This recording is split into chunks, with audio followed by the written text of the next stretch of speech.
ओम शिवोहम शिवोहम शिवोहम। ओम सच्चिदानंद रूपाय विश्वोत्पत्त्यादि Hathaway तापत्रय विनाशाय श्री कृष्णाय वयं नमः। श्री कृष्णाय वयं नमः। ओम अखंडानंद बोधाय शिष्य संतापहारिणे सच्चिदानंद रूपाय तस्मै श्री गुरवे नमः। तस्मै श्री गुरवे नमः। पूर्व प्रसंग में आप श्रवण कर रहे थे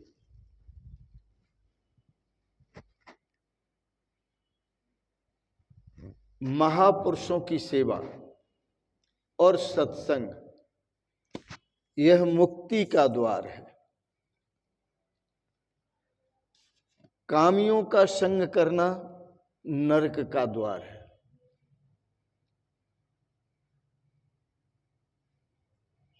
इस मृत्यु रूप संसार में आप जी रहे हैं। इस मृत्यु रूप संसार से उद्धार करने की जो सामर्थ्य है वो महापुरुषों में है।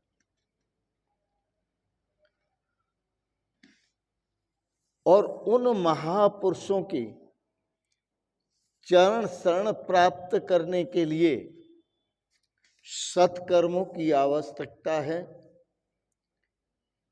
चित्त शुद्धि की आवश्यकता है, अंतःकरण शुद्धि की आवश्यकता है। अंतःकरण के शुद्ध होने पर ही मानव पात्र बनता है भगवत प्राप्ति का, तत्व प्राप्ति का। उसे भगवत प्राप्ति की पात्रता प्राप्त होती है। इसलिए सत्कर्म की बहुत आवश्यकता है। और वह भी सत्कर्म जो निष्काम भाव से किए जाते हैं। इसलिए मैंने आपको याद दिलाया, भगवान वशिष्ठ जो भगवान श्री राम के गुरु थे, उन्होंने भगवान श्री राम को बड़ी सुंदर शिक्षा दी और बड़ी आध्यात्मिक शिक्षा दी। आध्यात्मिक तत्व, परमात्म तत्व का बोध कराया। भगवान श्री राम को उनके स्वरूप का बोध कराया और 7 भूमिकाओं के द्वारा भगवान श्री राम को सुंदर उपदेश दिया। सबसे पहली भूमिका जो है, 7 भूमिकाओं में सबसे पहली भूमिका शुभेच्छा है। अब शुभेच्छा कैसे जागृत होगी? तो अपने आत्म कल्याण के हेतु, अपने कल्याण को करने के लिए श्रोत्रिय ब्रह्मनिष्ठ जो गुरु हैं उनकी शरण में जाकर ही मार्गदर्शन मिलेगा। उनके उपदेशानुसार ही हम शास्त्रों का अवलोकन करें, वेदों का अवलोकन करें, वेदों का अध्ययन करें और आत्म विचार करें। आत्मा के साक्षात्कार करने की, पुनः याद दिलाऊं, संत महापुरुषों के चरण शरण में जाकर उनका सत्संग करके सद उपदेशों को श्रवण कर उसके अनुसार ही शास्त्रों का अध्ययन कर, शास्त्रों का विचार कर, जो आपके अंदर आत्म स्वरूप परमात्मा स्वरूप एक हैं, उस एक तत्व को जानने की जो इच्छा जागृत होती है, परमात्मा के साक्षात्कार की, आत्म साक्षात्कार की जो इच्छा जागृत होती है, उसी को शुभ इच्छा कहते हैं। संसार के पदार्थों को, व्यक्तियों को, अवस्थाओं को, संपत्ति को, पदों को प्राप्त करने को शुभ इच्छा नहीं कहा, क्योंकि वह जो कुछ भी प्राप्त होगा वो संसार दल दल में हमको फंसा देगा। इसलिए शुभ इच्छा किसको कहा है? शुभ इच्छा का है परमात्मा साक्षात्कार करने की जो उत्कृष्ट इच्छा है, आत्म साक्षात करने की जो उत्कृष्ट इच्छा है, उसी को शुभ इच्छा का है। इसी शुभ इच्छा को प्राप्त करने के लिए भगवान श्री कृष्ण ने गीता दर्शन में अर्जुन को एक आदेश दिया। कहा, अर्जुन तत्विद्धि प्रणिपातेन, तत्विद्धि प्रणिपातेन, लंबी दंडवत करते हुए जाना। जो ज्ञानी महापुरुष हैं, जो तत्वज्ञ महापुरुष हैं, जो अच्छी तरह आत्मा और परमात्मा के स्वरूप को जानकर उसमें पूर्ण निष्ठा रखते हैं, उनके श्री चरण कमलों में जाना और लंबी दंडवत करते हुए जाना। जब तुम्हें पात्र देखेंगे, तुम्हारी पात्रता जब देखेंगे, तो उपदेक्षन्ति ते ज्ञानम, वह तुम्हें उपदेश देंगे तत्व ज्ञान का। तत्व ज्ञान का उपदेश वो तभी दे पाएंगे, ज्ञानिनस तत्व दर्शन है, वो स्वयं ज्ञानी होंगे, स्वयं तत्वदर्शी होंगे। इसलिए उन तत्वदर्शियों के पास, उन ज्ञानियों के पास जाकर वह उपदेश श्रवण करो, उस ज्ञान को प्राप्त करो। अर्जुन की शुभ इच्छा जागृत हुई भगवान श्री कृष्ण के सत्संग से, गीता ज्ञान सुनने से। तो यह शुभ इच्छा, शुभ इच्छा का मतलब जो आत्म साक्षात्कार की इच्छा है, परमात्मा साक्षात्कार की इच्छा है, इसी को शुभ इच्छा कहते हैं। यह पहली भूमिका है। दूसरी भूमिका है सुविचारणा। सुविचारणा किसे कहते हैं? सुविचारणा कहते हैं जो उन महान ज्ञानी सतगुरु के द्वारा हमें उपदेश जो प्राप्त हुआ, उन वचनों पर पुनः पुनः विचार करना और उनके उपदेश के अनुसार ही वेद शास्त्रों का बार बार चिंतन करना और उस पर विचार करना, यह सुविचारणा है। महापुरुष कहते हैं, विचार करके देखो प्यारे जगत बना है मन से, विचार करके देखो प्यारे जगत बना है मन से।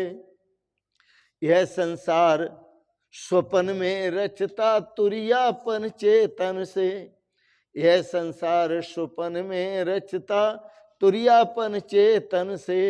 और ऊंच नीच यौन इनको भोगे, ऊंच नीच यौन इनको भोगे, पाप पुण्य कर्मन से। विचार करके देखो प्यारे जगत बना है मन से, विचार करके देखो प्यारे जगत बना है मन से। कहें विवेक तुम लखो आत्मा समझ ले उस संतन से, कहें विवेक तुम लखो आत्मा समझ ले उस संतन से। और यह उपदेश मोक्ष को दाता, यह उपदेश मोक्ष को दाता, कहत कृष्ण अर्जुन से विचार करके देखो प्यारे, जगत बना है मन से, विचार करके देखो प्यारे, जगत बना है मन से। विचारम परमम ज्ञानम, इसलिए सुविचारणा यह दूसरी भूमिका है। कोई भी कार्य करो सबसे पहले उस पर विचार करो। यहां आध्यात्मिक तत्व पर भी विचार करो, भगवान के साक्षात्कार, परमात्मा का साक्षात्कार करने के लिए भी विचार करो। पर करो कैसे? जो तत्वज्ञ ज्ञानी गुरु हैं, उन गुरुओं के उपदेश के अनुसार करो। वेद शास्त्रों का विचार करो तो उनके उपदेश के अनुसार ही करो। आगे आती है तीसरी भूमिका तनुमानसा, श्रवण, मनन और निध्यासन। यह वेदांत के 3 सूत्र समझिए। जिन ज्ञानी गुरु की शरण में गए, उस सतगुरु की जो शरण में गए, उस पावन सुविचार को लेकर, शुभ इच्छा को लेकर, तो उन्होंने कहा बेटा श्रवण करो, ध्यान से श्रवण करो, और जो सुना जाए गुरुओं के मुख से, मुखारविंद से जो सुना जाए उस पर विचार करो, और विचार करके फिर क्या करो? उसका मनन करके फिर निध्यासन करो। जो तत्वात्मक गुरुओं का उपदेश है उसको आत्मसात करो, निध्यासन करो, आत्मसात करो। और शब्दादि विषयों से सदा अनासक्त रहना, उनमें किसी प्रकार की आसक्ति न रहना, और साकार सगुण स्वरूप परमात्मा के स्वरूप का ध्यान करते हुए सविकल्प समाधि में चले जाना। सगुण साकार जो परमात्मा है उसका ध्यान करते करते उसी में लीन हो जाना, सविकल्प समाधि। और ऐसा अभ्यास करना कि उसी परमात्मा स्वरूप में तन्मयता करना, सूक्ष्मता करना, तन्मयता करना, उस परमात्मा स्वरूप में लीन होना, इसी को तनुमानसा कहते हैं। यह तीसरी भूमिका है। चौथी भूमिका है सत्वापत्ति।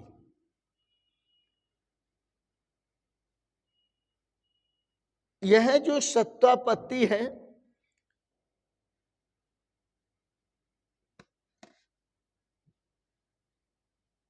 यह सत्वापत्ति आपको निर्विकल्प समाधि की तरफ ले जाएगी। निर्विकल्प समाधि जो होती है वो ज्ञानियों की होती है। सविकल्प समाधि जो होती है वो वैष्णव महापुरुषों की होती है। निर्विकल्प समाधि ज्ञानी महापुरुषों की होती है। तो समाधि की जो स्थिति है वह सत्वापत्ति उस स्थिति को प्राप्त कराती है। यह चौथी भूमिका कहलाती है। इस चौथी भूमिका में जो साधक था, सगुण साकार का ध्यान करने वाला, जब चौथी भूमिका में पहुंचता है तो वो ब्रह्मविद कहलाता है। उसे ब्रह्म के स्वरूप का बोध हो जाता है, परमात्मा के स्वरूप का बोध हो जाता है। और जब परमात्मा के स्वरूप का बोध हो जाता है कि परमात्मा ही शाश्वत सुख स्वरूप है, परमात्मा ही शाश्वत शांति स्वरूप है, परमात्मा ही शाश्वत आनंद स्वरूप है और अनंत आनंद स्वरूप है। जब उसे ये बोध होता है तो भूमिका आ जाती है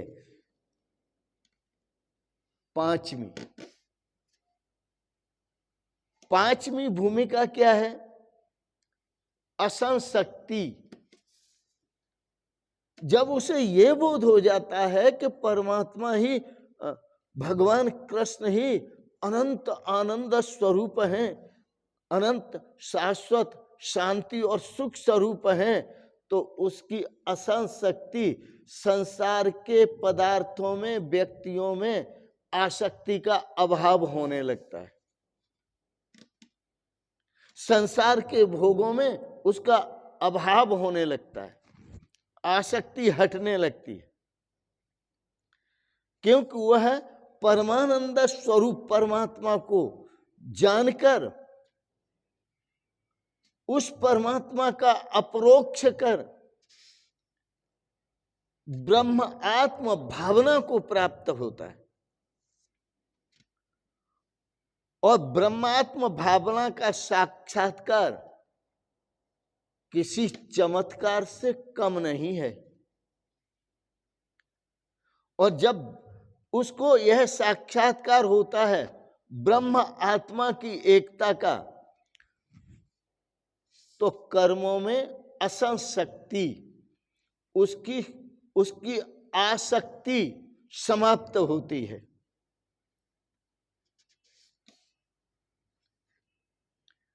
और जब आसक्ति समाप्त होती है तो उसका संबंध उस परमात्मा से हो जाता है।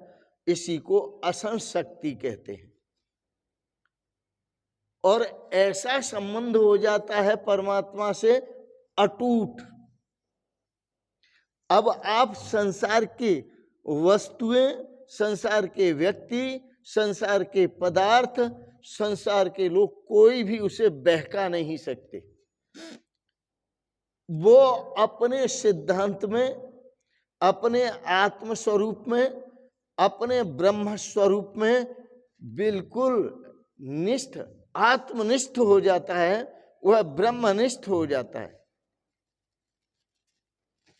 इसी को असंशक्ति कहते हैं। आगे भूमिका आती है छठी, पदार्थ अभाविनी।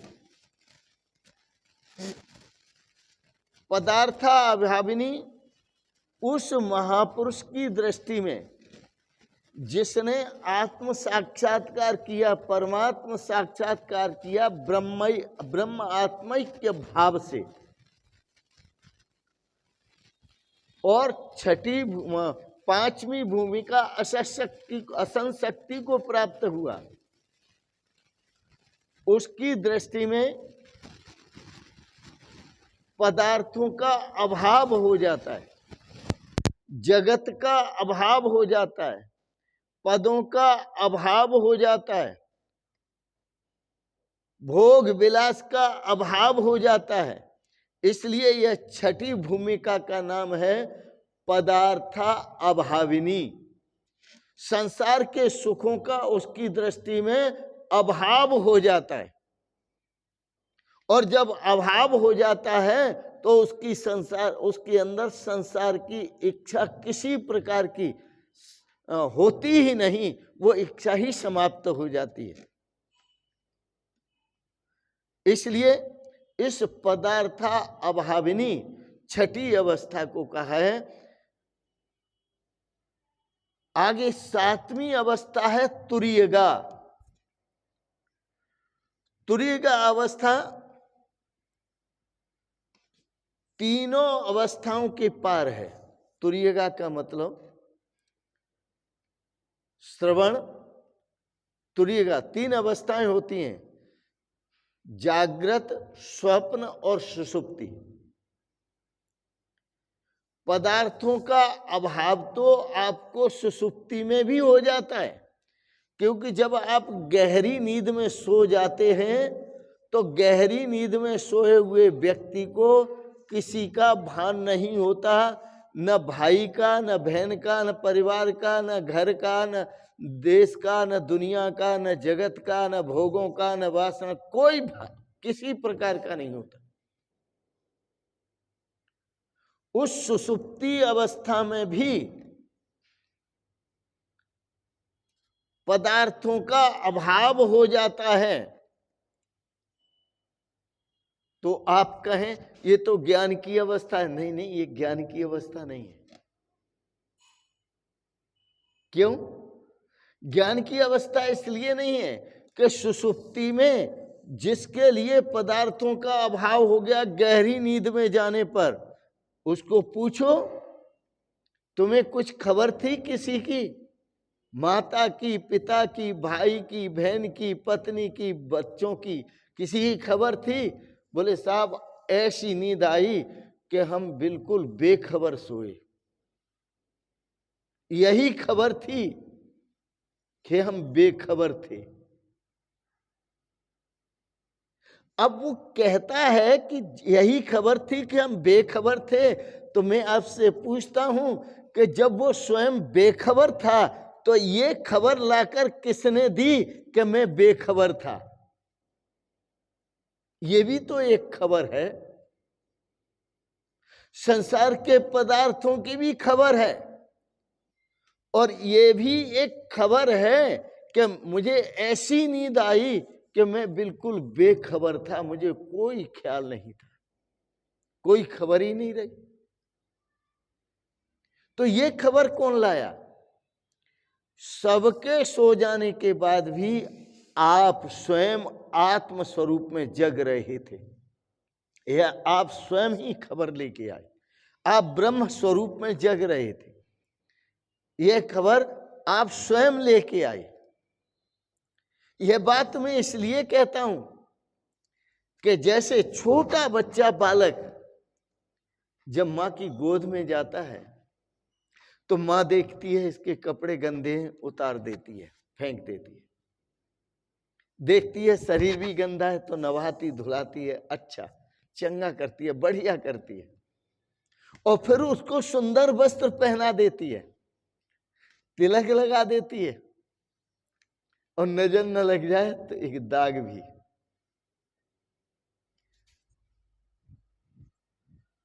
तो मां क्या करती है? उस बच्चे की धूल को भी हटा देती है और उसे नभा धुला के तैयार करके सुंदर वस्त्र पहनाकर, कितना अच्छा लगता है बच्चा, सजा देती है, सुंदर लगता है बच्चा। बच्चे का भी मन बड़ा प्रसन्न होता है। इसी प्रकार जब गहरी नींद में चले जाते हैं तो हम भगवान की गोद में चले जाते हैं, परमात्मा की गोद में चले जाते हैं। वो हमारी माता भी है, वो हमारा पिता भी है।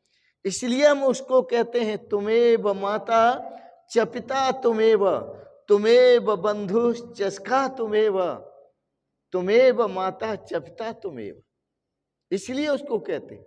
और जब उसकी गोद में सुषुप्ति में चले जाते हैं तो वो हमारे सारे दिन की जो थकान है वो सारी थकान को दूर कर देता है। वह परमात्मा हमारी सारी थकान को दूर कर देता है और जीवन में ताजगी भर देता है। तो सुबह जब उठते हैं तो थकान नहीं होती है और प्रसन्न मुद्रा होती है, अच्छे भाव से उठते हैं, सुंदर भाव से उठते हैं, निर्मल भाव से उठते हैं। तब हम कहां से आए? परमात्मा की गोद से। गहरी नींद में चले गए, बेहोश थे, लेकिन कहां पहुंचे? परमात्मा की गोद में। जब वहां से आए, होश में आए, कहां से आए? परमात्मा की गोद से। इसलिए हमारे जो दुख थे, हमारी जो परेशानी थी, हमारी जो थकान थी, वो उस परमात्मा ने हर ली और हमें ताजगी दे दी।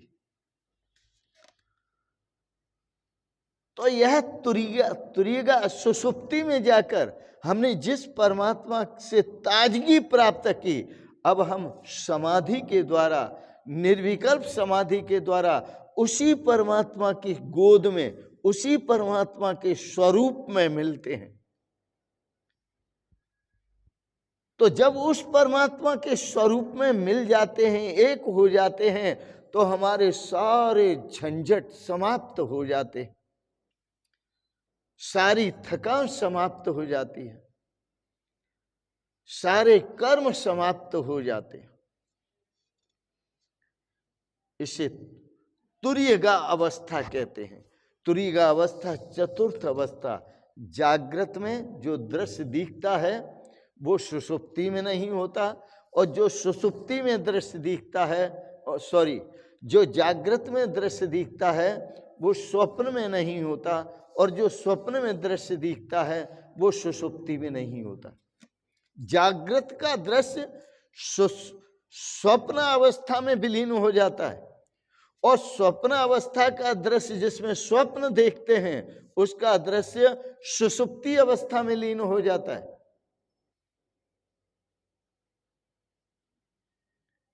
और सुषुप्ति अवस्था से जो जगते हैं पुनः वहीं आ जाते हैं, लेकिन संसारी लोग वहीं आ जाते हैं, लेकिन जो ज्ञानी महापुरुष होते हैं, तत्व ज्ञानी महापुरुष होते हैं, और उनके पवित्र लाल जो तत्व ज्ञान को प्राप्त होते हैं, वो भी संसार में लौट कर नहीं आते, वो जीते जी मुक्त हो जाते हैं। इसको कहते हैं तुरीयगा अवस्था।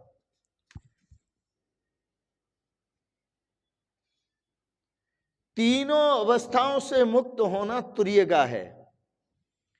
ब्रह्म को जिस अवस्था में, ब्रह्म को, परमात्मा को जिस अवस्था में आत्म स्वरूप से जानकर और परमात्मा के साथ एक अखंड भाव स्थापित कर लेना, और एक अखंड भाव परमात्मा के साथ स्थापित हो जाए, यह तुरीयगा है, यह चतुर्थ अवस्था है। इस ज्ञान की जो सप्त भूमिका है वो तीन भूमिकाएं वैष्णवों के लिए है। उन तीन भूमिकाओं का आचरण करते हुए वैष्णव संत सविकल्प समाधि का अभ्यास करते हैं, और बाकी जो चार भूमिकाएं हैं, इन चार भूमिकाओं पर विचार करते हुए, सुविचार करते हुए, शुभ इच्छा करते हुए, सुविचार करते हुए, अपनी तन्मयता परमात्मा के साथ तन्मयता दृढ़ करते हुए, और निर्विकल्प समाधि की तरफ बढ़ते।